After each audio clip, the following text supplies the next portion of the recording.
ഓം ഗുരുർ ബ്രഹ്മ ഗുരുർ വിഷ്ണു ഗുരുർ ദേവോ മഹേശ്വര ഗുരു സാക്ഷാൽ പരബ്രഹ്മം. ഓം ശ്രീനാരായണ പരമഗുരുവേ നമഃ.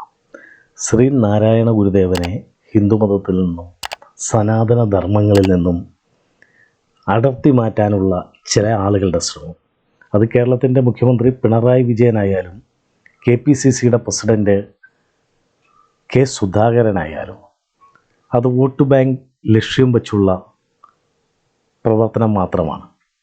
ശ്രീനാരായണ ഗുരുദേവൻ്റെ ജീവിതവും അദ്ദേഹത്തിൻ്റെ കർമ്മമണ്ഡലവുമൊക്കെ പരിശോധിക്കുന്ന അറിയാവുന്ന മലയാളിയെ സംബന്ധിച്ച് ഹിന്ദുമതത്തിൽ ശ്രീനാരായണ ഗുരുദേവൻ്റെ മഹത്തായ സംഭാവനകൾ എന്തൊക്കെയാണ്?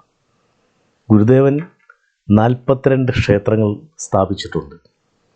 അരിയൂപ്പുറത്തെ വിഖ്യാതമായ ശിവപ്രതിഷ്ഠ മുതൽ മണ്ണന്തല ദേവി പ്രതിഷ്ഠ, കണ്ണൂരിലെ സുന്ദരേശ്വര ക്ഷേത്രം, തലശ്ശേരിയിലെ ജഗന്നാഥ ക്ഷേത്രം, കർണാടകത്തിലെ പ്രശസ്തമായ ബില്ലവരുടെയൊക്കെ ഒരു വലിയ ആരാധനാ കേന്ദ്രമായ ഗോകർണനാഥ ക്ഷേത്രം.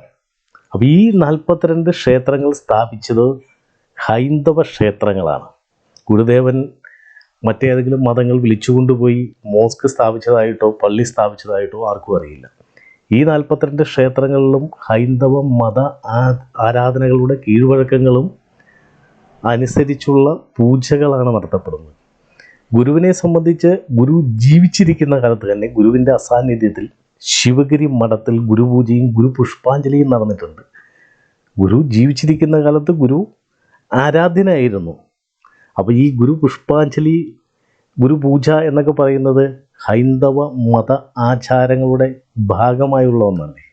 പിന്നെ ലോകത്തിലെ ഏതൊരു ഹൈന്ദവ മതാചാര്യനെ പോലെയും തൻ്റെ ശിഷ്യ പരമ്പര, ഒരുപക്ഷെ കേരളത്തിലെ ഏറ്റവും ബൃഹത്തായ സന്യാസ പരമ്പരയുള്ള ശ്രീനാരായണ ധർമ്മസംഘം ട്രസ്റ്റ്, അത് ഹൈന്ദവ വിശ്വാസത്തിൻ്റെ പിന്തുടർച്ചയാണ്. വിവിധത, ഹിന്ദു എന്ന് പറയുന്നത് ഒന്നല്ല, പല പല സമ്പ്രദായങ്ങളിൽ വരുന്ന ഹൈന്ദവ ആചാരങ്ങളുടെ പിന്തുടർച്ച തന്നെയാണത്.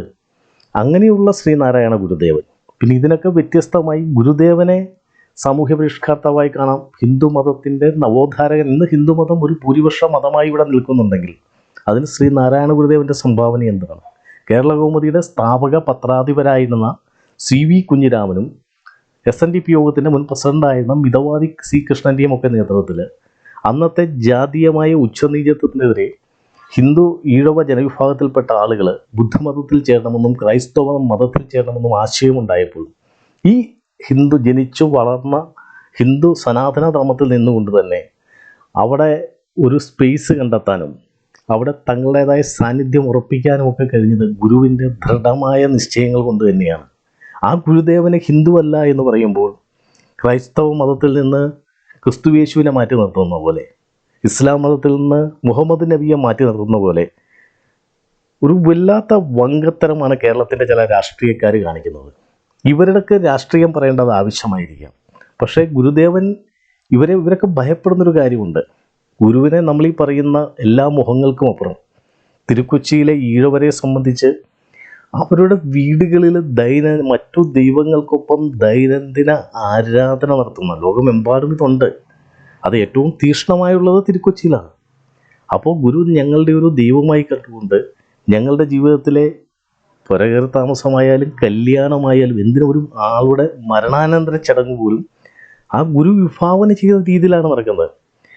1925 ആത്മാനന്ദ സ്വാമികൾ രചിച്ച ശ്രീനാരായണ ധർമ്മം ഏതൊരു ഹൈന്ദവ മത ആചാര്യനും ഉള്ളതുപോലെ ഒരു കുട്ടി ജനിച്ച് വളർന്ന് വിവാഹം കഴിച്ച് അവൻ്റെ തലമുറകളായി അവൻ മരിക്കപ്പെടുന്നുള്ള കാര്യങ്ങളിൽ ഒരു ഹിന്ദു ശ്രീനാരായണീയൻ എന്ത് ചെയ്യണമെന്ന് വിഭാവന ചെയ്യുന്ന ഗുരുധർമ്മം, ആ പുസ്തകം ഇന്ന് നമ്മുടെ എല്ലായിടത്തും ഉള്ളതാണ്. അപ്പം അങ്ങനെയുള്ള ഗുരുദേവനെ ഇതിൽ നിന്ന് അടർത്തി മാറ്റി, അത് സ്വാർത്ഥമായ താല്പര്യമാണ്. അപ്പോൾ ഇവിടെ പുതിയൊരു ആളുകൾ പറഞ്ഞ വർണ്ണാശ്രമ വ്യവസ്ഥ. ശ്രീനാരായണ ഗുരുദേവൻ്റെ സന്യാസി ശിഷ്യന്മാരെ പരിശോധിക്കുക. ശിവലിംഗദാസ സ്വാമികൾ കൊച്ചപ്പിള്ളയായിരുന്നു, നായരായിരുന്നു. ചൈതന്യ സ്വാമികൾ കരുണാകരൻ നായരായിരുന്നു. അതുപോലെ തന്നെ പരമേശ്വരൻ മേനോൻ, ധർമ്മതീർത്ഥ സ്വാമികൾ, ആനന്ദ ഷേണായി, ആനന്ദതീർത്ഥ സ്വാമികൾ, അതുപോലെ ഇന്നൊക്കെ യൂറോപ്യൻ ഭക്തരൊക്കെ ഹൈന്ദവ ആചാര്യന്മാർക്കൊക്കെ ശിഷ്യന്മാരാകുന്നത് സ്വാഭാവികമാണ്. Ernest Clark. അപ്പം നമ്മൾ മനസ്സിലാക്കേണ്ടത് ഗുരുവെന്ന ആത്മീയതയുടെ ഈ അറിവ് ആ ഉന്നത സംഘങ്ങളിൽ നിൽക്കുന്ന ആ മഹാത്മാവിന് മുന്നിലേക്ക് ജാതി മത ചിന്തകളൊന്നും ഉണ്ടായിട്ടില്ല. ഈ വൈക്കം സത്യാഗ്രഹം നടക്കുമ്പോൾ ടി കെ മാധവൻ വൈക്കം സത്യാഗ്രഹത്തിൻ്റെ SNDP യോഗത്തിൻ്റെ സംഘടനാ സെക്രട്ടറിയായ ടി കെ മാധവൻ നേതാവാണ്. കോൺഗ്രസ്സുകാരനായ പിൽക്കാലത്ത് കമ്മ്യൂണിസ്റ്റുകാരനായ പി കൃഷ്ണപിള്ള. അന്ന് വൈക്കത്ത് നിന്ന് സമുദായ ആചാര്യൻ മന്നത്ത് പത്മനാഭൻ നയിച്ച സവർണ ജാഥ തിരുവനന്തപുരത്ത് മഹാരാജാവ് തിരുമനസിന് നിവേദനം കൊടുക്കാൻ പോകുമ്പോൾ ശിവഗിരിയിൽ ശ്രീ നാരായണ ഗുരുദേവനെ സന്ദർശിച്ചുകൊണ്ട് അദ്ദേഹത്തെ പ്രദക്ഷിണം വെച്ചുകൊണ്ടാണ് ആ സവർണ ജാഥ കടന്നുപോയത്.